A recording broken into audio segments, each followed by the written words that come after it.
Section 88B is another special product. This time it's called the product of a sum and a difference. If you look, we don't have something squared this time because the first binomial has a plus sign and the second binomial is the same, but it has a minus sign. Whenever you see that, you can go directly to the answer of a squared minus b squared, taking the first term and squaring it, taking the last term, squaring it, and putting a minus sign in between. I'm going to use this example down here to show you how it works. First, I'm going to show you that if you were to FOIL it, we would get x squared plus 4x, this would be a minus 4x because of the negative, and then we would get plus 4x, and we'd get minus 16. Now these are like terms that are in the middle. Negative 4 plus 4 is 0, so they cancel out, and you get x squared minus 16.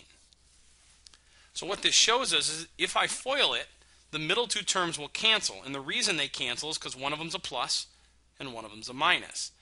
So because we recognize that pattern, we can always look at two binomials. Here's one with a plus, here's the same binomial with a minus, and if that's the case, you square the first term, you square the last term, and you put a minus sign in the middle. The pattern will always work that way.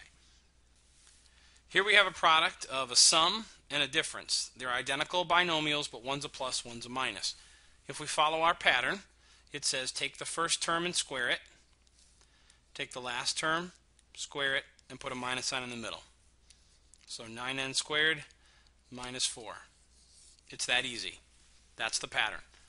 So over here to this one, first term, let's square that. 11 squared is 121 v squared.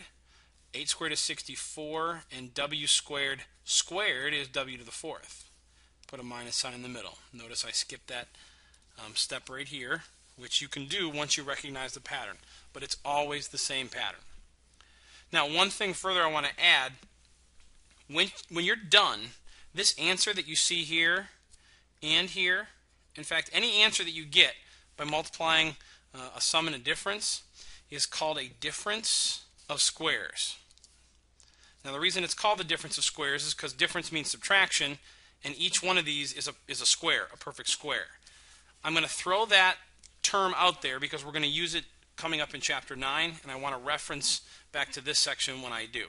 So whatever you create when you multiply a sum and a difference, what's left there at the end is called a difference of squares. Here's a couple more examples. This time the subtraction one is first, the addition one is second. That doesn't matter. The pattern is still the same. Square the first term, square the last term, and put a minus in the middle. So 16n squared minus 9. This one, let's try to do it in our head. Square the first term is 9a squared.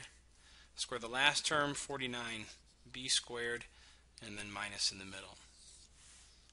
Now, one additional thing I want to add, let's say I have x plus 3, x plus 3. Some people look at that and think, oh, that's a difference of squares, and then they do x squared minus 9. Well, that would not be the case here, because I want you to notice these two signs are the same. For us to use the product of a sum and a difference, they must be different signs, and if they're not, we can't use the shortcut that we learned in this section.